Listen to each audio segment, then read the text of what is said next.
নবীদের স্বপ্ন যদি নিছক স্বপ্নই হতো তাহলে একটা স্বপ্নের উপর ভিত্তি করে সাইয়েদনা ইব্রাহিম আলাইহিস সালাম ওনার সন্তানকে জবাই করার জন্য উদ্যত হতেন না। তার মানে বোঝা গেল নবীদের স্বপ্ন হচ্ছে এটা মিন ওয়াহিল্লাহ, এটা আল্লাহ তাআলার পক্ষ থেকে নবীদের প্রতি ওয়াহি। পাশাপাশি আল্লাহ রাসূল সাল্লাল্লাহু আলাইহি ওয়াসাল্লাম যখন মক্কার কাফিরদের দ্বারা অত্যাচারিত হয়ে মদিনায় হিজরত করেছিলেন, মদিনায় যাওয়ার প্রায় 6 বছর পরে 6ষ্ঠ হিজরিতে তিনি স্বপ্ন দেখলেন যে তিনি আবার মক্কায় ফিরে গিয়েছেন। সেখানে তিনি মসজিদুল হারামে প্রবেশ করেছেন এবং বাইতুল্লাহ শরীফ তিনি তাওয়াফ করছেন। তো এই স্বপ্ন দেখার পরে আল্লাহ রাসূল সাল্লাল্লাহু আলাইহি ওয়াসাল্লাম সাহাবাদেরকে নিয়ে উমরা করার জন্য মক্কায় রওনা হলেন। এটাই প্রমাণ করে যে স্বপ্ন যদি নবীদের জন্য নিছক স্বপ্ন হতো তাহলে এই ঝুঁকি, এই রিস্ক আল্লাহ রাসূল সাল্লাল্লাহু আলাইহি ওয়াসাল্লাম নিতেন না।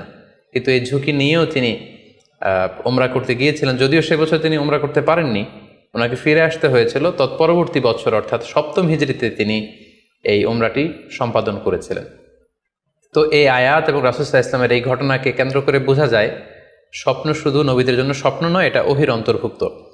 সূরাতুল ফাতহে আল্লাহ তাআলা ইরশাদ করছেন, লাকাদ সাদাকাল্লাহু রাসূলাহুর রুইয়া বিল হক লা তাদখুলুন্নাল মাসজিদাল হারামা ইনশাআল্লাহ। অর্থাৎ আল্লাহ তাআলা আপনার স্বপ্নকে হে নবী অবশ্যই সত্যায়ন করবেন এবং অচিরে ইনশাআল্লাহ আপনি মসজিদুল হারামে উমরা করার জন্য প্রবেশ করবেন। তাহলে প্রথমে আমরা জানলাম যে নবীদের কাছে ওহীর সূচনা, বিশেষ করে রাসূল সাল্লাল্লাহু আলাইহি ওয়াসাল্লামের কাছে ওহীর সূচনা হয়েছিল স্বপ্নের মধ্যে দিয়ে। এরপর আমরা জানলাম নবীদের স্বপ্ন নিছক স্বপ্ন নয়, এটা ওহীর অন্তর্ভুক্ত। এ পর্যায়ে আমরা জানবো যে বিশ্বাসীদের জন্য, যারা মুমিন, তাদের জন্য স্বপ্নের গুরুত্ব কতটুকু। সেক্ষেত্রে আমরা সহিহ বুখারীর একটা হাদিস উল্লেখ করতে পারি, যেখানে আল্লাহ রাসূল সাল্লাল্লাহু আলাইহি ওয়াসাল্লাম বলেছেন, লাম ইয়াবকা মিনান নবুওয়াতি ইল্লাল মুবাশশিরাত। অর্থাৎ নবুয়ত আর পৃথিবীতে নেই, নবী হওয়ার সুযোগ আর পৃথিবীতে নেই, নবুয়ত বন্ধ হয়ে গিয়েছে। কিন্তু আল্লাহ তাআলার পক্ষ থেকে মুবাশশিরাত কিন্তু বন্ধ হয়নি, মুবাশশিরাত আসবে। সাহাবা জিজ্ঞেস করলেন, ওমাল মুবাশশিরাত, হে আল্লাহ রাসূল মুবাশশিরাত কি? আল্লাহ রাসূল সাল্লাল্লাহু আলাইহি ওয়াসাল্লাম বললেন, আর রুইয়া আস-সালেহা। মুবাশশিরাত হচ্ছে সত্য স্বপ্ন। বিশ্বাসীরা যখন রাত্রিবেলা সত্য স্বপ্ন দেখবে, বিশ্বাসীদের জন্য সত্য স্বপ্ন বা সুন্দর স্বপ্ন নিছক স্বপ্ন নয়, এটা আল্লাহ তাআলার পক্ষ থেকে গ্ল্যাড টাইডিংস, সুসংবাদ হতে পারে অথবা সতর্ক করা হতে পারে। এমনকি আল্লাহ রাসূল সাল্লাল্লাহু আলাইহি সাল্লাম বলেছেন যে ভালো স্বপ্ন হচ্ছে নবুয়তির 46 ভাগের 1 ভাগ। সহিহ বুখারীতে এসেছে, আল্লাহর হাবিব সাল্লাল্লাহু আলাইহি ওয়াসাল্লাম ইরশাদ করেন, আর রুইয়া আস-সালিহা জুজউন মিন 46 জুজআন মিনান নুবুওয়া। অর্থাৎ ভালো স্বপ্ন বা সত্য স্বপ্ন নবুয়তির 46 ভাগের 1 ভাগ। Could you imagine that? কি করে একজন বিশ্বাসীর স্বপ্ন নবুয়তির 46 ভাগের 1 ভাগ হতে পারে? তার মানে মুমিনের স্বপ্ন, একজন বিশ্বাসীর স্বপ্নকে আল্লাহ তাআলা অনেক বেশি গুরুত্ব দিয়েছেন। এটা শুধু স্বপ্ন নয়, এটা হতে পারে আল্লাহ তাআলার পক্ষ থেকে একটা গাইডেন্স, হতে পারে কোনো গ্ল্যাড টাইডিংস, সুসংবাদ, হতে পারে কোনো সতর্কতা বাণী। এজন্য এই স্বপ্নকে, বিশ্বাসীদের স্বপ্নকে আল্লাহ রাসূল সাল্লাল্লাহু আলাইহি ওয়াসাল্লাম নবুয়তির 46 ভাগের 1 ভাগ বলে উল্লেখ করেছেন।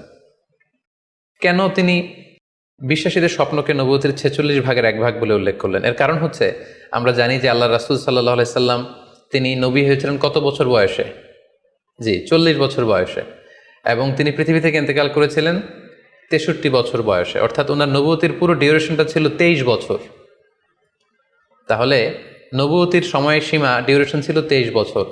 আর নবুয়তি প্রাপ্তির আগে তিনি টানা 6 মাস শুধু স্বপ্ন দেখতেন। তাহলে এই 6 মাসকে যদি আমরা 23 বছর দিয়ে 23 বছরের উপর ভাগ করি, তাহলে এটা 46 ভাগের 1 ভাগ হয়। এবং সে কারণে আল্লাহ রাসূল সাল্লাল্লাহু আলাইহি সাল্লাম সত্য স্বপ্নকে নবুয়তির 46 ভাগের 1 ভাগ বলে ঘোষণা করেছেন। এই পর্যায়ে আমরা জানবো স্বপ্নের প্রকার ভেদের ব্যাপারে। খুব সোজা সাপটা যদি বলতে হয়, তাহলে বলতে হবে যে স্বপ্ন হচ্ছে 3 প্রকার। একটা হচ্ছে আল্লাহ তাআলার পক্ষ থেকে, যেটা আল্লাহ দেখান। আরেকটি হচ্ছে শয়তানের পক্ষ থেকে, যেটি শয়তান মানুষকে দেখায়। আরেকটি হচ্ছে নিজের পক্ষ থেকে, অর্থাৎ সারাদিন আপনি যেটা নিয়ে কনসার্ন, সারাদিন আপনি আপনার চিন্তা ভাবনার মধ্যে যেই জিনিসটাকে স্থান দেন, সেটাই আপনি রাত্রিবেলা দেখেন। অর্থাৎ দিনের বেলা হয়তো কেউ খেলাধুলা নিয়ে খুব ব্যস্ত, সে খুব ফুটবল পছন্দ করে, সারাদিন ফুটবল খেলে। দেখা যাবে যে রাতের বেলাও সে স্বপ্নে দেখছে যে সে ফুটবল খেলছে, অথবা স্টেডিয়ামে যে সে ফুটবল খেলা দেখছে। দিনের বেলা হয়তো সে বাজারে যে ব্যবসা বাণিজ্য করে, রাতেও হয়তো দেখা যাচ্ছে সে যে জিনিসপত্র কিনছে, দরদাম করছে। সো এটা তার পক্ষ থেকে। তাহলে বেসিকলি স্বপ্ন হচ্ছে তিন ধরনের, একটা আল্লাহর পক্ষ থেকে, একটা শয়তানের পক্ষ থেকে, আরেকটা হচ্ছে নিজের পক্ষ থেকে, যেটা আমরা সহি মুসলিমের একটি বর্ণনা থেকে জানতে পারি, যেখানে আল্লাহ রাসূল সাল্লাল্লাহু আলাইহি ওয়াসাল্লাম ইরশাদ করছেন, আর রুইয়া সালাসা, স্বপ্ন হচ্ছে তিন ধরনের। ফা রুইয়া আস-সালিহা বুশরা মিনাল্লাহ, যেটা ভালো স্বপ্ন সেটা হয় আল্লাহর পক্ষ থেকে। ওয়া রুইয়া তাহজিনুন মিনাশ শাইতান, আরেকটা স্বপ্ন থাকে যেটা শয়তানের পক্ষ থেকে, সেটা ভয় দেখানো হয়। ভয়ঙ্কর যদি কোনো দুঃস্বপ্ন দেখে থাকেন তাহলে এটা আল্লাহর পক্ষ থেকে নয়, এই স্বপ্নটা শয়তানের পক্ষ থেকে। আরেকটি হচ্ছে রুইয়া মিম্মা ইউহাদ্দিসুল মারউ নাফসাহু, আরেকটি স্বপ্ন ব্যক্তি সে নিজের সাথে নিজে স্বপ্নে হয়তো কথা বলে বা এমন কিছু দেখে যেটা সুসংবাদও নয়, যেটা ভয়ঙ্করও কিছু নয়, বরং সারাদিন সে যে বিষয়টি নিয়ে চিন্তা ভাবনা করতো রাতে সেটার একটা প্রতিচ্ছবি, সেটাই সে দেখতে পাচ্ছে। এটা হচ্ছে নিজের পক্ষ থেকে স্বপ্ন। তাহলে খুব সহজে আমরা এভাবে বলতে পারি যে স্বপ্ন তিন প্রকার, একটা হচ্ছে রাহমানি, আর একটা হচ্ছে শাইতানি, আর একটা হচ্ছে নাফসানি। রিপিট, আমি আবার বলছি, স্বপ্নের প্রথম প্রকার হচ্ছে রাহমানি, দ্বিতীয় প্রকার হচ্ছে শাইতানি, তৃতীয় প্রকার হচ্ছে নাফসানি। যেটা রাহমানি সেটা রহমানের পক্ষ থেকে, আল্লাহ দেখান। আর যেটা শয়তানি সেটা শয়তানের পক্ষ থেকে, শয়তান ভীতিকর পরিবেশ তৈরি করার জন্য বা ভয় দেখানোর জন্য যেটা দেখায়। আরেকটা হচ্ছে নাফসানি, যেটাকে বলা হয় আদগাস ও আহলাম, যেটার কোনো মিনিং হয় না, অর্থাৎ নিজের পক্ষ থেকে নিজের চিন্তা ভাবনার প্রতিচ্ছবি। তাহলে শুরুতে আমরা জানবার চেষ্টা করব যে রহমানি, যেটাকে আরবিতে বলা হচ্ছে রুইয়া বা রুইয়া সাদেকা বা সালেহা, সেটা কি, এবং সেটা যদি আমরা দেখি সেক্ষেত্রে আমাদের করণীয় কি।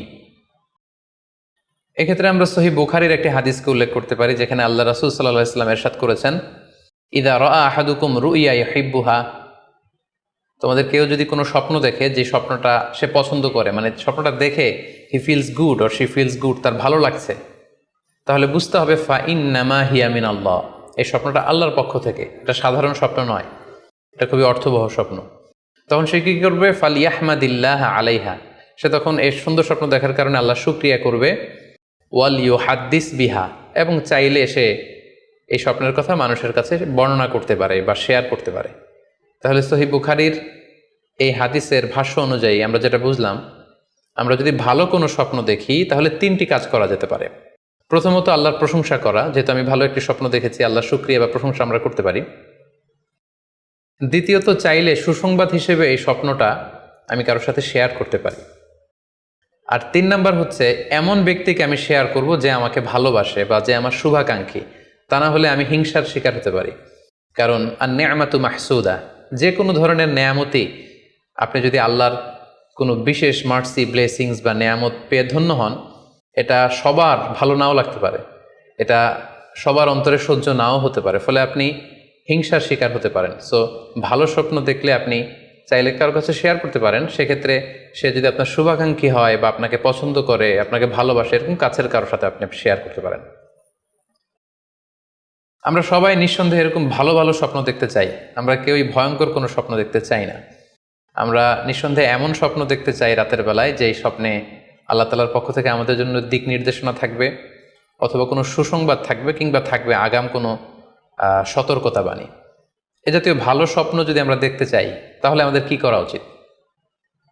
সেক্ষেত্রে সর্বপ্রথম আমাদের যেটা করতে হবে, আমাদেরকে সত্যবাদী হতে হবে। সাধারণত সত্যবাদীদের স্বপ্ন সত্য হয়ে থাকে। যেখানেই সত্য সেখানেই যেন আমার অবস্থান হয়, আমি যেন সবসময় সত্যের পক্ষে থাকি। 2 নম্বর হচ্ছে আকলুল হালাল, আমাকে হালাল খেতে হবে। যারা হালাল খায় তাদের স্বপ্ন সাধারণত সত্য হয় এবং অর্থবহ স্বপ্ন হয়। পাশাপাশি আল্লাহ তাআলার দেয়া যে আদেশ নিষেধ সেগুলো আমাকে মেনে চলতে হবে। 4 নম্বরে রাত্রিবেলা আমি যখন ঘুমাবো আমাকে অজু করে ঘুমাতে হবে। ওই ইয়ানামু আলা তাহারা, পবিত্রতার সাথে যদি কেউ ঘুমায় তাহলে অজু করে ঘুমালে রাতে সে যে স্বপ্ন দেখবে সাধারণত সে স্বপ্নটি সত্য হয়। যদি সম্ভব হয় ক্যাবলামুখী হয়ে শোয়া, ক্যাবলামুখী হয়ে আমরা শুতে পারি। এই বিষয়গুলো যদি আমরা এনশিওর করতে পারি, অর্থাৎ সত্যবাদী হওয়া, হালাল খাবার খাওয়া, আল্লাহর দেয়া বিধিনিষেধ সবসময় মেনে চলবার চেষ্টা করা, রাত্রিবেলা অজু অবস্থায় ঘুমানোর অভ্যেস করা, পাশাপাশি ক্যাবলামুখী হয়ে শোয়ার চেষ্টা করা, এই বিষয়গুলো যদি আমরা মেনটেন করার চেষ্টা করি তাহলে আমরা যে স্বপ্নগুলো দেখব সেগুলো সত্য স্বপ্ন হবে বলে আমরা আশা করি। প্রিয় সুধী, এবারে আমরা জানব স্বপ্নের দ্বিতীয় প্রকারের ব্যাপারে, অর্থাৎ যেটাকে আরবিতে বলা হচ্ছে হলম, বা আমরা বলেছি শয়তানি, যেটা শয়তানের পক্ষ থেকে আসে। সেক্ষেত্রে শয়তান এটা সাধারণত মানুষকে ভয় দেখানোর জন্য, ঘুমের মধ্যে তার কোনো অকল্যাণ করার জন্য যে স্বপ্নটা দেখায়, এটা হচ্ছে শয়তানি। সেক্ষেত্রে সহিহ মুসলিমের একটি হাদিসের কথা আমরা এখানে উল্লেখ করতে পারি। সেখানে আল্লাহ রাসূল সাল্লাল্লাহু আলাইহি ওয়াসাল্লাম বলেছেন, আর রুইয়া মিন আল্লাহ, ভালো স্বপ্ন হচ্ছে আল্লাহর পক্ষ থেকে, ওয়াল হুলমু মিনাশ শাইতান, আর খারাপ স্বপ্ন হচ্ছে শয়তানের পক্ষ থেকে। এখন কেউ যদি আমরা এই ভয়ঙ্কর স্বপ্ন রাতে দেখে ফেলি, যেটাকে আমরা নাইট মেয়ার বলি বা হরর ড্রিম বলি, ভয়ঙ্কর স্বপ্ন বা দুঃস্বপ্ন, যেটা দেখে আমরা খুব হাঁপিয়ে উঠি, আমাদের শ্বাস প্রশ্বাসের গতিবিধি বেড়ে যায়, আমরা খুব ভয় পাই, প্রচণ্ড ভয়ে আমরা আতকে উঠি এবং ঘুম ভেঙে যায় আমাদের, এরকম ভয়ঙ্কর স্বপ্ন যদি আমরা দেখি, তখন আমরা কি করব? এ ব্যাপারে কি ইসলামের কোনো দিক নির্দেশনা আছে? হ্যাঁ, অবশ্যই দিক নির্দেশনা আছে। সেক্ষেত্রে আমরা সহিহ মুসলিমের একটি হাদিস উল্লেখ করতে পারি এখানে, যেখানে আল্লাহ রাসূল সাল্লাল্লাহু আলাইহি ওয়াসাল্লাম বলেছেন, ইযা রাআ আহাদুকুম আর রুইয়া ইয়াকরাহুহা, তোমাদের কেউ যদি রাতে এমন কোনো স্বপ্ন দেখে যেটা সে অপছন্দ করে, মানে ভয়ঙ্কর ভীতিকর দুঃস্বপ্ন যদি সে দেখে, তাহলে ফাল ইয়াবসুক আন ইয়াসারিহি সালাসান, সে যেন তার বাম দিকে 3 বার থুতু ফেলে। ওয়াল ইস্তাঈদ বিল্লাহি মিনাশ শাইতানি সালাসান, আর সে যেন শয়তানের ব্যাপারে আল্লাহ তাআলার কাছে 3 বার পানাহ চায় বা আশ্রয় প্রার্থনা করে। ওয়াল ইয়াতাহাওয়াল আন জামবিহি আল্লাযী কানা আলাই, আর যে পাশে হয়ে সে শুয়েছিল সে পাশ চেঞ্জ করে অন্য পাশ হয়ে যেন সে ঘুমায়। সুবহানাল্লাহি বিহামদি, কত চমৎকার দিক নির্দেশনা। এবং সুনানে ইবনু মাজায় আরও একটি সহিহ হাদিস আমরা এখানে উল্লেখ করতে পারি, যেখানে আল্লাহ রাসূল সাল্লাল্লাহু আলাইহি ওয়াসাল্লাম বলেছেন, ইযা রাআ আহাদুকুম রুইয়া ইয়াকরাহুহা, কেউ যদি রাতে খারাপ বা ভয়ঙ্কর কোনো স্বপ্ন দেখে, ফালিয়াতাহাওয়াল, সে যেন তার বিছানা চেঞ্জ করে নেয়, জায়গা চেঞ্জ করে নেয়। অর্থাৎ সে যে বিছানায় শুয়েছিল সেখানে না, সে অন্য কোথাও শোবে, অথবা যেই টার্নে শুয়েছিল অন্য টার্নে চলে যাবে, ডানে হলে বায়ে, বায়ে হলে ডানে। ওয়াল ইয়াতফুল আন ইয়াসারিহি সালাসান, এবং তার বাম দিকে যেন সে 3 বার থুতু ফেলে। ওয়াল ইয়াসআলিল্লাহ মিন খায়রিহা ওয়াল ইয়াতাআওয়ায মিন শাররিহা, এবং সে যেন এই স্বপ্নের ভালো দিকটা আল্লাহ তাআলার কাছে কামনা করে, এবং এই স্বপ্নের মন্দ বা অকল্যাণকর দিক থেকে যেন সে আল্লাহ তাআলার কাছে পানাহা চায়। সম্মানিত সুধীমণ্ডলী, এই হাদিস দুটির আলোকে আমরা বুঝতে পারি যে কেউ যদি হরর ড্রিম বা নাইট মেয়ার, যেটাকে আমরা দুঃস্বপ্ন বা ভয়ঙ্কর স্বপ্ন বলছি, এই ধরনের স্বপ্ন অনেকেই দেখে থাকে এবং আমাদের কাছে প্রায়ই বলে যে সে দুঃস্বপ্ন দেখে রাতের বেলা, ভয়ে সে ভড়কে যায়, আতকে ওঠে, ঘুম ভেঙে যায়। এ জাতীয় দুঃস্বপ্ন যদি আপনারা কেউ দেখেন, সেক্ষেত্রে এই হাদিসের আলোকে আমরা বলতে পারি যে আপনি 6টি কাজ করবেন। 1 নম্বর হচ্ছে আপনি বাম দিকে 3 বার থুতু ফেলবেন। 2 নম্বর হচ্ছে 3 বার আপনি তাআউজ পড়বেন, অর্থাৎ আপনি পড়তে পারেন আউযু বিল্লাহি মিনাশ শাইতানির রাজিম, অর্থাৎ হে আল্লাহ, আমি বিতাড়িত শয়তানের ব্যাপারে আপনার কাছে পানাহ চাচ্ছি। অথবা আপনি পড়তে পারেন আউযু বিল্লাহি মিন শাররিহা, হে আল্লাহ, আমি এই শয়তানের অকল্যাণকর বা যেই এভিল সাইড আছে, খারাপ দিক আছে, এই ব্যাপারে আমি আপনার কাছে পানাহ চাচ্ছি। 3 বার আপনি এটা পড়বেন। 3 নম্বরে আপনি যদি আপনার ঘুমকে আবারও কন্টিনিউ করতে চান, তাহলে বা দিকে থেকে যদি স্বপ্ন দেখেন, তাহলে আপনি ডান দিকে টার্ন করবেন। আপনি ডান কাতে ঘুমাচ্ছিলেন এরকম যদি হয়, তাহলে বাম দিকে আপনি সরে যাবেন, অথবা যেখানে শুয়েছিলেন ওই জায়গাটা চেঞ্জ করে অন্য কোথাও শোবেন। 4 নম্বর হচ্ছে আপনি যদি ঘুম আর কন্টিনিউ করতে না চান, তাহলে আপনি অজু করে ফেলবেন। তাৎক্ষণিক আপনি আপনার ঘুম যদি আপনি কন্টিনিউ করতে না চান, অজু করে ফেলবেন এবং 2 রাকাত সালাত আদায় করবেন। 5 নাম্বার হচ্ছে এই স্বপ্ন আপনি কারোর সাথে শেয়ার করবেন না। এ ব্যাপারে আমরা সামনে বিস্তারিত বলছি। ভয়ঙ্কর স্বপ্ন দেখলে সাধারণত কারোর সাথে শেয়ার করবেন না। যদি শেয়ার করতে হয়, তাহলে প্রলিফিক স্কলার, ভালো আলেম, যার এলেম আছে, যার আমল আছে, এরকম লোক, কিংবা আপনার ওয়েল উইশার যারা আছে, আপনার শুভাকাঙ্ক্ষী, এরকম কারোর সাথে শেয়ার করতে পারেন।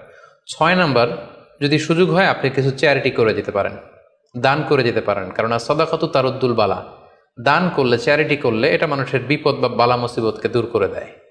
এ পর্যায়ে আমরা শুনবো স্বপ্নের 3 নম্বর প্রকারের ব্যাপারে, অর্থাৎ যেটাকে আমরা বলেছিলাম আদগাস ও আহলাম বা নাফসানি। এটা আল্লাহ তাআলাও দেখান না, যেটা শয়তানও ভয় দেখানোর জন্য দেখায় না, বরং এটা আমার চিন্তা ভাবনার প্রতিচ্ছবি।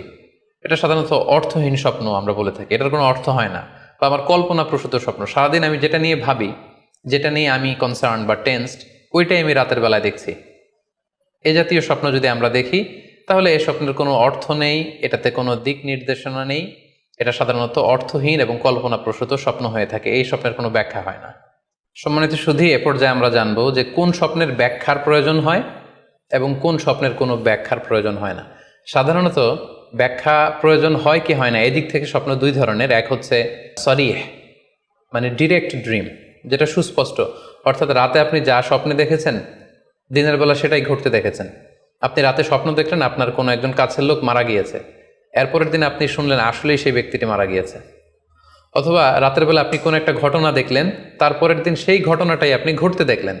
এটাকে বলা হয় ডিরেক্ট ড্রিম, মানে সুস্পষ্ট এবং সারিহ, একেবারে স্পষ্ট স্বপ্ন। এটার কোনো ব্যাখ্যার প্রয়োজন হয় না, কারণ আপনি যা দেখেছেন সেটাই ঘটেছে। আরেকটা প্রকার হচ্ছে গয়রু সরিহ, মানে যেটা স্পষ্ট নয়, ইনডিরেক্ট ড্রিম, যেটা অস্পষ্ট। এটা হচ্ছে সিম্বলিক বা আইকনিক ড্রিম। আপনি এমন অস্পষ্ট আইকনিক বা এমন কিছু সিম্বল দেখেছেন রাতে ঘুমের ঘোরে স্বপ্নে, যেটা থেকে সুস্পষ্ট আসলে কিছু বোঝা যায় না, বরং এখানে একটা সিম্বল আছে, এখানে একটা প্রতীক আছে বা আইকন আছে। এই জাতীয় যে স্বপ্নগুলো আছে সাধারণত এগুলোর ব্যাখ্যার প্রয়োজন হয়, যেহেতু আপনি বুঝতে পারছেন না যে এটা দিয়ে আসলে কি বোঝানো হচ্ছে।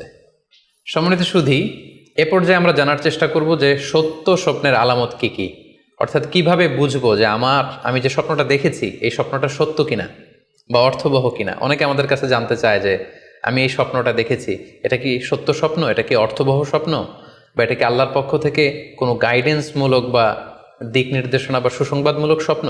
কিভাবে আমরা বুঝতে পারি? কিছু আলামত রয়েছে, কিছু নিদর্শন রয়েছে, যেগুলোর আলোকে কিন্তু আমরা সহজেই বুঝতে পারি যে স্বপ্নটা সত্য কিনা। সুনানে আবু দাউদের এক বর্ণনায় আল্লাহ রাসূল সাল্লাল্লাহু আলাইহি ওয়াসাল্লাম ইরশাদ করেছেন, আসদাকুন নাসি রুইয়া আসদাকুহুম হাদিসা। যে ব্যক্তি সত্য কথা বলে বেশি, তার স্বপ্ন সত্য হয় বেশি। তাহলে সহজে আমরা বুঝলাম, আপনি যদি সত্যবাদী হন, সাধারণত আপনার স্বপ্নগুলো জেনারেলি সত্য হবে। সেক্ষেত্রে সত্য স্বপ্ন বা অর্থবহ স্বপ্ন চেনার প্রথম আলামত হচ্ছে এই স্বপ্ন দেখে আপনার ভাল লাগবে। You feel good after seeing the dream. আপনি স্বপ্ন দেখার পরে আপনার খুব স্বস্তি লাগবে, আপনার ভালো লাগবে, আপনার কাছে এই স্বপ্নটা পছন্দ হবে, খুব ভালো লাগবে স্বপ্নটা। যদি এরকম ফিলিং হয় আপনার, তাহলে আপনি বুঝবেন এই স্বপ্নটা সত্য ছিল এবং অর্থবহ ছিল। 2 নাম্বার হচ্ছে true dreams are very short and concise. সত্য স্বপ্ন খুবই শর্ট হয়, কনসাইজ হয়। আরবিতে যেটাকে বলা হয় ওয়াদেহা জালিয়া, খুবই শর্ট, স্পষ্ট, ক্লিয়ার এবং কনসাইজ। অনেকে রাতে অনেক লম্বা লম্বা স্বপ্ন দেখে, লম্বা এপিসোড দেখে, একটার পর একটা ঘটনা দেখতে থাকে, মুভির মতো লম্বা লম্বা ঘটনা সে দেখতে থাকে। এই জাতীয় লম্বা লম্বা ঘটনা যদি আপনি দেখে থাকেন রাতে, বা এপিসোড আকারে একটার পর একটা ঘটনা যেটার সাথে কোনো মিল নেই, এই জাতীয় স্বপ্নের সাধারণত কোনো অর্থ হয় না, এগুলো অর্থবহ স্বপ্ন নয়। অর্থবহ স্বপ্ন চেনার 3 নাম্বার আলামত বা সাইন হচ্ছে রিপিটেশন। অর্থাৎ একই স্বপ্ন যদি আপনি বারবার দেখেন তাহলে বুঝতে হবে এটা অর্থবহ স্বপ্ন, এবং এটার মাধ্যমে আল্লাহ তাআলা আপনাকে কোনো দিক নির্দেশনা বা গাইডেন্স দিতে যাচ্ছেন। আপনাকে বোঝার চেষ্টা করতে হবে যে আসলে আল্লাহ তাআলা আপনাকে কি বোঝাতে চাচ্ছেন। তাহলে 3 নাম্বার হচ্ছে রিপিটেশন। বারবার যদি কোনো স্বপ্ন দেখেন, এই স্বপ্নটা সত্য হবে এবং অর্থবহ হবে। এটা নট নেসেসারি যে আপনি একাই বারবার দেখেন। একজন মানুষ একটা স্বপ্ন বারবার দেখলে যেমনি অর্থবহ, পাশাপাশি একই স্বপ্ন যদি অনেকে দেখে তাহলে সেই স্বপ্নটাও অর্থবহ। অর্থাৎ আপনি একটা স্বপ্ন প্রায় দিন দেখেন, তাহলে বোঝা যাচ্ছে এটা অর্থবহ স্বপ্ন। অথবা একটা স্বপ্ন অনেক লোক একসাথে দেখেছে, তারপরের দিন একে অপরের সাথে শেয়ার করে বোঝা গেল যে সবাই একই স্বপ্ন দেখেছে, তাহলে বোঝা যাবে এটা সাধারণ স্বপ্ন নয়, এটা অর্থবহ স্বপ্ন, মিনিংফুল স্বপ্ন। যেমন এক্ষেত্রে আমরা লাইলাতুল কদরের একটা হাদিসের কথা উল্লেখ করতে পারি। সহিহ বুখারীতে এসেছে, রমাদান মাসে সাহাবারা স্বপ্ন দেখলেন, অনেক সাহাবা একসাথে স্বপ্ন দেখলেন যে ওনাদেরকে বলা হচ্ছে রমাদানের শেষ দশকের শেষ 7 দিনের যে কোনো একদিন কদর হয়ে যেতে পারে। ওনারা সবাই এসে সাহাবা রিদওয়ানুল্লাহ তাআলা আলাইহিম আজমাইন আল্লাহ রাসূল সাল্লাল্লাহু আলাইহি ওয়াসাল্লামের কাছে বললেন, ইয়া রাসূলুল্লাহ, আমি স্বপ্নে দেখেছি যে বলা হচ্ছে কদরের জন্য রমজানের শেষ 7 দিনকে তালাশ করতে। আরেকজন এসে একই কথা বললো যে ইয়া রাসূলুল্লাহ, আমি দেখেছি রমজানের শেষ 7 দিনে কদর হতে পারে। তো এরকম অনেক সাহাবা যখন আল্লাহ রাসূল সাল্লাল্লাহু আলাইহি ওয়াসাল্লামের কাছে এসে এই ঘটনা বলল, তখন আল্লাহ রাসূল সাল্লাল্লাহু আলাইহি ওয়াসাল্লাম বললেন, আরা রুইয়াকুম কদ তাওয়াতাআত ফিস সাবঈল আওয়াখির, যে আমি দেখতে পেলাম যে তোমাদের স্বপ্নটা রমজানের শেষ 7 দিনের ব্যাপারে ঐকমত্য হয়েছে। একই ধরনের স্বপ্ন তোমরা সবাই দেখেছো, তাই তোমরা রমজানের শেষ দশকের শেষের 7 দিনে কদর তালাশ করো। রমজানের শেষ দশকের শেষ 7 দিনে কদর হয়ে যাওয়ার সম্ভাবনা বেশি। সেই বুখারীর এই হাদিসের আলোকে কিন্তু আমরা বুঝতে পারলাম যে একটি স্বপ্ন, একই ধরনের ঘটনা যদি অনেকে দেখে তাহলে এটা অর্থবহ। পাশাপাশি এক্ষেত্রে আমরা আজানের হাদিসটি উল্লেখ করতে পারি। আমরা এখন আহ, নামাজের আগে যে আজান দেয়া হয়, শুরুর দিকে কিন্তু সাহাবাদের এই আজানের পদ্ধতি জানা ছিল না। তখন সাহাবারা আল্লাহ রাসূল সাল্লাল্লাহু আলাইহি ওয়াসাল্লামের সাথে কনসাল্ট করছিলেন যে কিভাবে আজান দেওয়া যায়, অর্থাৎ কিভাবে ঘোষণা দেওয়া যায় সালাতের জন্য। একজন সাহাবা বলল, আমরা আগুন জ্বালিয়ে দিব, আগুনের ধোঁয়া দেখে মদিনার সবাই বুঝবে যে এখন সালাতের সময়, তো সবাই চলে আসবে। আরেকজন বলল, না, প্রতিদিন আগুন জ্বালানো এটা নিরাপদ না, বরং আমরা খ্রিস্টানদের মতো বেল বাজিয়ে দিব। একজন বেল রিঙ্গার রাখবো, যে ঘন্টা বাজালে ঘন্টার আওয়াজ শুনে খ্রিস্টানদের মতো চার্চে যেন লোকজন আসে, বাকিরা সবাই নামাজ পড়তে চলে আসবে। তো এক একজনের এক এক পরামর্শ শুনে আল্লাহ রাসূল সাল্লাল্লাহু আলাইহি ওয়াসাল্লাম কোনো সিদ্ধান্তে আসতে পারলেন না। তারপরের দিন একজন সাহাবা চমৎকার একটি স্বপ্ন দেখলেন। তিনি স্বপ্নে দেখলেন, ওনার নাম হচ্ছে আব্দুল্লাহ ইবনে যায়েদ ইবনে আব্দে রব্বি। উনি স্বপ্নে দেখলেন যে একজন লোক, খুব সম্ভবত ফেরেশতা হবেন, তার গায়ে দুইটা সবুজ রঙের জামা এবং তার হাতে বেল, ঘন্টা। তখন তিনি ওনাকে জিজ্ঞেস করলেন, আপনি কি ঘন্টা বিক্রি করেন? তখন স্বপ্নে সেই লোকটি বলল, ঘন্টা দিয়ে তুমি কি করবে? তো সাহাবী বললেন যে ঘন্টা দিয়ে আমরা নামাজের জন্য আহ্বান করব। তো স্বপ্নে সেই সবুজ কাপড় পরিহিত লোক বলল যে ঘন্টার চাইতেও যদি চমৎকার একটা আইডিয়া তোমার সাথে শেয়ার করি, সেটাকে তুমি শুনবে? সাহাবী বললেন, হ্যাঁ, শুনবো। তখন তিনি বললেন, ঘন্টা না বাজিয়ে তোমরা উঁচু একটা জায়গায় দাঁড়িয়ে আল্লাহু আকবার, আল্লাহু আকবার, আল্লাহু আকবার, আল্লাহু আকবার, আশহাদু আল্লা ইলাহা ইল্লাল্লাহ, আশহাদু আন্না মুহাম্মাদুর রাসূলুল্লাহ, এই বাক্যগুলো তোমরা বলবে। এই বাক্যগুলোর মধ্য দিয়ে আল্লাহর বরত্বের ঘোষণা হবে, রাসূল সাল্লাল্লাহু আলাইহি ওয়াসাল্লামের রিসালাতের ঘোষণা হবে, মানুষকে চমৎকার বাক্যে নামাজের দিকে ডাকাও হবে, ফলে লোকজন নামাজেও চলে আসবে। এই চমৎকার কথা শুনে সাহাবা তো অবাক হয়ে গেলেন, ওনার ঘুম ভেঙে গেল। উনি সকালবেলা আল্লাহ রাসূল সাল্লাল্লাহু আলাইহি ওয়াসাল্লামের কাছে এসে পুরো ঘটনা শোনালেন যে একজন লোককে আমি দেখলাম হাতে ঘন্টা, আমি বললাম ঘন্টা কিনবো সালাতের আহ্বানের জন্য, তিনি আমাকে এই কয়েকটা বাক্য শিখিয়ে বললেন ঘন্টা না বাজিয়ে এই বাক্যগুলো দিয়ে আহ্বান করলে কেমন হয়। আল্লাহ রাসূল সাল্লাল্লাহু আলাইহি ওয়াসাল্লাম এই স্বপ্নের কথা শুনে তিনি অভিভূত হলেন। তিনি বললেন, তুমি ঠিকই দেখেছ, তুমি সঠিক স্বপ্ন দেখেছ। যেহেতু বেলালের কণ্ঠ খুব দরাজ, বেলালকে ডাকো, আমাদের ঘন্টাও বাজানোর দরকার নেই, আগুন জ্বালানোর দরকার নেই, বেলালকে বাক্যগুলো মুখস্থ করিয়ে দাও। বেলাল মসজিদে নববীর পাশে দাঁড়িয়ে আওয়াজ করে এই আজান দিবে, এই ঘোষণা দিবে। এই আজান শুরু হলো। বেলাল রাদিয়াল্লাহু তাআলা আনহু একটা উঁচু জায়গায় দাঁড়িয়ে আল্লাহু আকবার, আল্লাহু আকবার বলে তিনি আজান দিতে শুরু করলেন। এই বাক্যগুলো শুনে সাইয়েদনা ওমরে ফারুক দৌড়াতে দৌড়াতে আল্লাহ রাসূল সাল্লাল্লাহু আলাইহি ওয়াসাল্লামের কাছে আসলেন। এসে বললেন, ইয়া রাসূলুল্লাহ, বেলাল এই বাক্যগুলো কোত্থেকে শিখেছে? গত রাতে তো আমি দেখেছি যে আমাকে একজন লোক বলেছে যে তোমরা এই বাক্যগুলোকে ব্যবহার করে লোকজনকে সালাতের জন্য আহ্বান করো। আল্লাহ রাসূল সাল্লাল্লাহু আলাইহি ওয়াসাল্লাম শুনে অবাক হলেন। অর্থাৎ ওই সাহাবী ঠিক যেমন স্বপ্ন দেখেছেন, ইসলামের দ্বিতীয় খলিফা সাইয়েদনা ওমরে ফারুক রাদিয়াল্লাহু তাআলা আনহু উনিও একই স্বপ্ন দেখেছেন। তার মানে একই স্বপ্ন যদি একাধিক লোকজন দেখে থাকে, সেটা যেমনি অর্থবহ, আবার আপনি একাও যদি একটি স্বপ্ন বারবার বারবার দেখেন, সেটাও অর্থবহ। আমরা আজান যে কিভাবে ইন্ট্রোডিউস হলো মুসলিম কমিউনিটির মধ্যে, এই হাদিসের আলোকে বুঝতে পারি যে কোনো স্বপ্ন আপনি বারবার দেখলে বা অনেকে একই স্বপ্ন দেখলে সে স্বপ্নটা অর্থবহ হবে।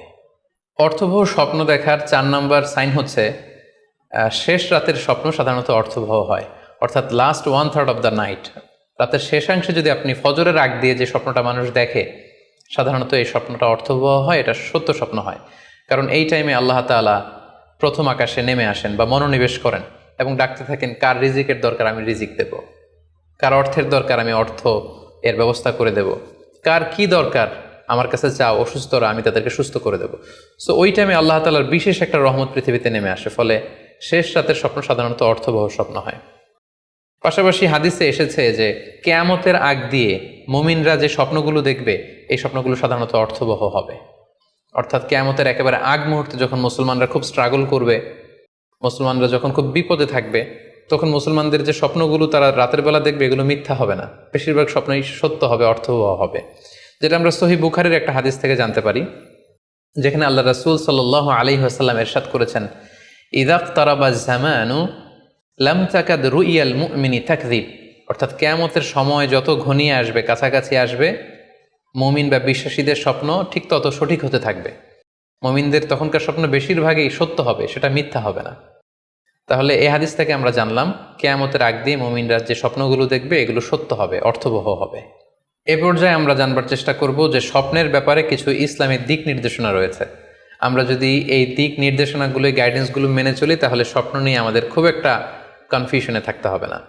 সেক্ষেত্রে প্রথম গাইডলাইন হচ্ছে অপ্রয়োজনে স্বপ্ন অন্যের সাথে শেয়ার না করা। Do not mention the dream for interpretation except a prolific scholar or any well wisher to you. কেউ যদি খুব বড় আলেম হয়ে থাকেন, শায়েখ হয়ে থাকেন, তার এলম আছে, আমল আছে, এরকম কারো কাছে শেয়ার করতে পারেন। অথবা আপনার শুভাকাঙ্ক্ষী, আপনাকে ভালো অ্যাডভাইস করতে পারে, আপনাকে পছন্দ করে, এরকম লোক ছাড়া কারো কাছে স্বপ্ন শেয়ার করা যাবে না। সুনানে তিরমিজিতে স্বপ্ন অন্যের সাথে শেয়ার না করার ব্যাপারে একটি হাদিস এসছে, যেখানে আল্লাহ রাসূল সাল্লাল্লাহু আলাইহি সাল্লাম বলেছেন, লা ইয়াকুসুহা ইল্লা আলা ওয়াদ্দিন, অর্থাৎ যে তোমাকে পছন্দ করে এমন কারো কাছে ছাড়া স্বপ্ন শেয়ার করবে না। অথবা আও জি রাইন, এমন লোক যে ডিসিশন দিতে পারে, he can advise you, he can provide you the right decision, এরকম লোক যদি আপনার কাছের শুভাকাঙ্ক্ষীদের মধ্যে থেকে কেউ থেকে থাকে, আপনি তার সাথে শেয়ার করতে পারেন। ওয়ালা ইউহাদ্দিসু বিহা ইল্লা লাবিবান আও হাবিবান, সে আপনার হাবিব, সে আপনার বন্ধু, সব কাছের লোক, বজম ফ্রেন্ড, আপনার শুভ কামনা করে সব সময়, এই জাতীয় লোকের কাছে আপনি স্বপ্ন শেয়ার করতে পারেন। অন্য এক বর্ণনায় এসেছে, ওয়ালা ইয়াকুসুর রুইয়া ইল্লা আলা আলিমিন আও নাসিহ, স্বপ্ন শেয়ার করতে হলে ভালো আলেমের কাছে শেয়ার করো, অথবা নাসিহ, যে তোমাকে ভালো অ্যাডভাইস করতে পারবে, উপদেশ দিতে পারবে, এরকম কারো কাছে শেয়ার করো, অন্য কারো কাছে নয়। সুনানে তিরমিজিতে এ ব্যাপারে একটি বাব রচনা করা হয়েছে, যে বাবু লা তাকুসুর রুইয়া ইল্লা আলা আলিম আও নাসিহ, আলেম বা শুভাকাঙ্ক্ষী নসিহতকারী ছাড়া কারো কাছে স্বপ্ন শেয়ার করা যাবে না। এর কারণ হচ্ছে, আমরা আগেই বলেছি যে আপনি স্বপ্নে যদি ভালো কিছু দেখে থাকেন, এটা এমন কারো কাছে যদি শেয়ার করেন যে আপনাকে পছন্দ করে না, তাহলে আপনি হিংসার শিকার হতে পারেন। সেক্ষেত্রে আমরা সূরা ইউসুফের 5 নম্বর আয়াতের কথা খেয়াল করতে পারি, যেখানে ইউসুফ আলাইহিস সালাম বলেছিলেন যে ইয ক্বালা ইউসুফু লি আবিহি ইয়া আবাতি ইন্নী রাআইতু আহাদা আশারা কাওকাবান ওয়াশ শামসা ওয়াল কমারা রাআইতুহুম লি সাজিদিন ক্বালা ইয়া বুনাইয়া লা তাকসুস রুইয়াকা আলা ইখওয়াতিকা ফায়াকিদু লাকা কাইদা। ছোট্ট ইউসুফ আলাইহিস সালাম তিনি স্বপ্নে দেখলেন যে চন্দ্র, সূর্য এবং আকাশের 11টা তারা সবকিছু ওনার সম্মানে সিজদায় লুটিয়ে পড়েছে। তো ইয়াকুব আলাইহিস সালাম ওনার ছেলেকে বললেন যে, বাবা ইউসুফ, খবরদার, সাবধান, এই স্বপ্নের কথা তুমি তোমার ভাইদেরকে বলতে যেও না। যদি তুমি তোমার ভাইদের সাথে এই চমৎকার স্বপ্নের কথা শেয়ার করো, তাহলে ফায়াকিদু লাকা কাইদা, তারা তোমাকে নিয়ে হিংসা করবে, ষড়যন্ত্র করবে। তাহলে আমরা বুঝলাম যে যার তার কাছে চাইলে আমরা স্বপ্ন শেয়ার করতে পারবো না, বরং এক্ষেত্রে বুঝে শুনে সাবধানে শেয়ার করতে হবে। এক্ষেত্রে মুস্তাদরেকে হাকিমে একটি চমৎকার হাদিস উল্লেখ হয়েছে, সেটি হচ্ছে কেন যে কারো কাছে স্বপ্ন শেয়ার করা যাবে না, করলে সমস্যা কি। সেক্ষেত্রে বলা হয়েছে যে ফাইন্না রুইয়া তাকাউ আলামা তুআব্বার, অর্থাৎ স্বপ্নের ব্যাখ্যা তেমনই হয়ে থাকে যেমন এটার ব্যাখ্যা করা হয়। এই ব্যাপারটা কিন্তু সাধারণ কোনো কথা নয়। আপনি একজনের কাছে যার কোনো জ্ঞান নেই স্বপ্নের ব্যাপারে, হুট করে তার কাছে স্বপ্নের ব্যাখ্যা জানতে চাইলেন, আর তিনিও হুট করে এমন একটা ব্যাখ্যা করে দিল, ফলে দেখা যাবে উনি যেটা ব্যাখ্যা করেছেন সেটাই ঘটবে আপনার জীবনে। সো স্বপ্নের কথা যে কারো কাছে বলতে নেই।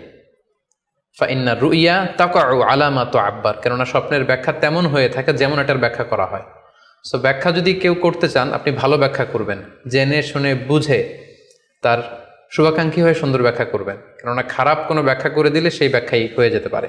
স্বপ্নের কথা কেন যে কোনো মানুষের কাছে শেয়ার করতে নেই, তার কারণ হিসেবে আমরা সুনানে দারমির একটি হাদিসকে এখানে উল্লেখ করতে পারি, যে হাদিসটিকে ইবনু হাজার আল আসকালানি উনি ওনার ফাথুল বারিতে হাসান বলে উল্লেখ করেছেন। আল্লাহ রাসূল সাল্লাল্লাহু আলাইহি ওয়াসাল্লামের কাছে মদিনাতে প্রায় একজন নারী এসে স্বপ্নের ব্যাখ্যা জানতে চাইতেন। সে নারী বলতেন যে, ইয়া রাসূলুল্লাহ, আমি প্রায়ই স্বপ্নে দেখি যে আমার ঘরের একটি পিলার ভেঙে গিয়েছে এবং আমি অন্ধ সন্তান প্রসব করেছি।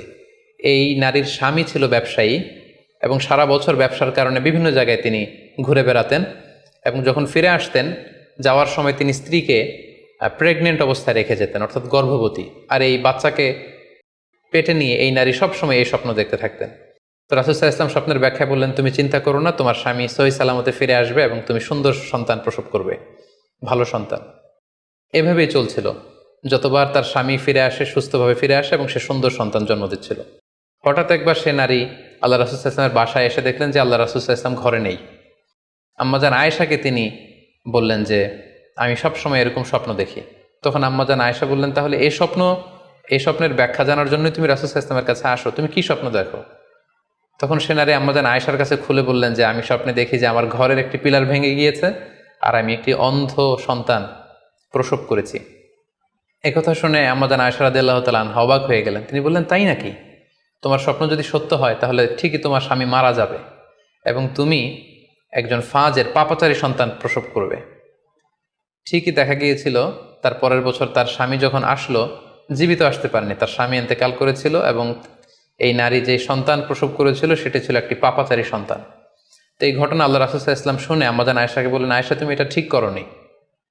তুমি যদি কখনো কারো স্বপ্নের ব্যাখ্যা করো, তুমি ভালো ব্যাখ্যাটা করবে, কখনো মন্দ দিক থেকে ব্যাখ্যা করবে না। হয় চুপ থাকবে, ব্যাখ্যাই করতে যাবে না, আর যদি স্বপ্নের ইন্টারপ্রিটেশন তুমি করতে চাও তাহলে ভালো ব্যাখ্যাটা করবে।